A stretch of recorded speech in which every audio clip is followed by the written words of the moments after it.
त्यांची जागा त्यांना दाखवल्याशिवाय राहणार नाहीत, त्यांना घरी बसवल्याशिवाय राहणार नाहीत. प्रशांत जगताप हा पूर्वीपासूनचा हे काँग्रेस पक्षाशी निगडीत असलेलं निष्ठावान घराणं आहे. मी 50 वर्षापासून त्या घराण्याला ओळखत आलेलो आहे. त्यांचे वडील कुठल्या पदावर जरी नसले, त्यांचे आजोबा वडील पदावर जरी नसले तरी अण्णासाहेब मगरांच्या काँग्रेस पक्षाची एकनिष्ठता बाळगून राहिलेले घराणे आहे.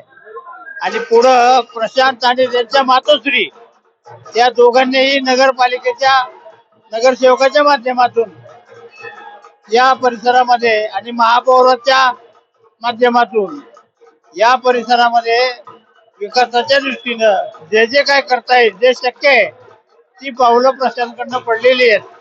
आणि प्रशांतचा स्वभाव हा सुस्वभावी आणि एक चांगला संघटक म्हणूनच पक्षाने संघटनेमध्ये काम करणाऱ्या कार्यकर्त्याची मूद राखायची म्हणून त्याला यावेळेला या जागेवरती तिकीट दिलेलं आहे.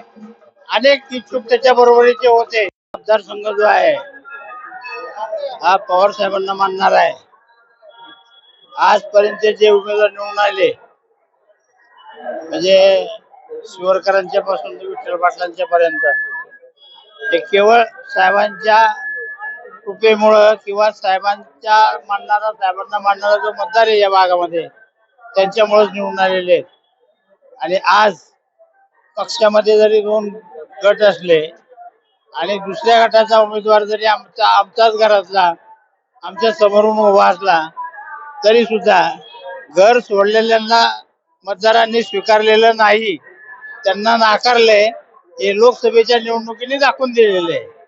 म्हणजे ज्या घर सोडणाऱ्यांना, गरवेऱ्यांना, गद्दारांना मतदारांनी लोकसभेला नाकारले तेच मतदार आता पुन्हा विधानसभेच्या निवडणुकीमध्ये त्यांना नाकारल्याशिवाय राहणार नाहीत, त्यांची जागा त्यांना दाखवल्याशिवाय राहणार नाहीत, त्यांना घरी बसवल्याशिवाय राहणार नाही. विचार करणं गरजेचं असते. म्हणून पक्षाने यावेळेला 3 संघटनेमध्ये काम करणाऱ्या लोकांना समावेश याच्यामध्ये केलेला आहे.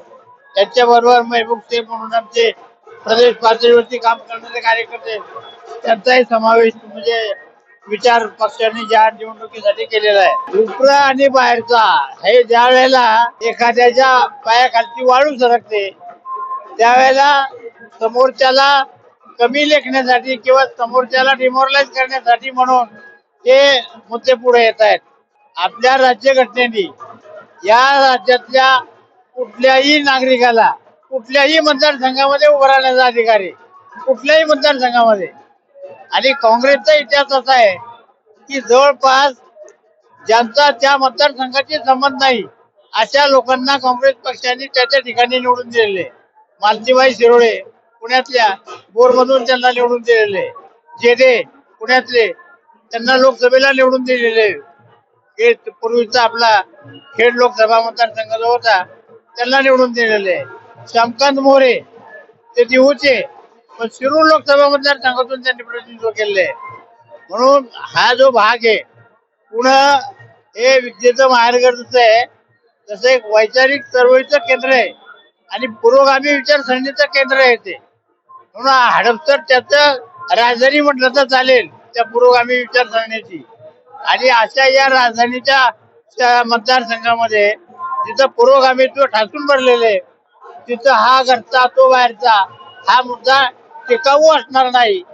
तो या म्हणजे तुळबे करण्यासाठी म्हणून पुढे आणलेला तो मुद्दा आहे. ज्यांनी घराला नाखुश केले, ज्यांनी घरबेरीपणा केला, ज्यांनी घर सोडलं, ज्यांनी संपूर्ण कुटुंब नाखुश केलं आणि म्हणून ज्यांना संपूर्ण लोकसभेच्या मतदारसंघाने नाखुश केलं, त्यांना नाकारलं, त्यांना आता पुन्हा जनता कशासाठी स्वीकारेल?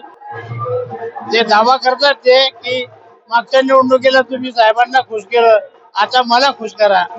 ज्यांनी घराला नाखुश केले, ज्यांनी कुटुंब कशासाठी स्वीकारेल? नाकारणारच.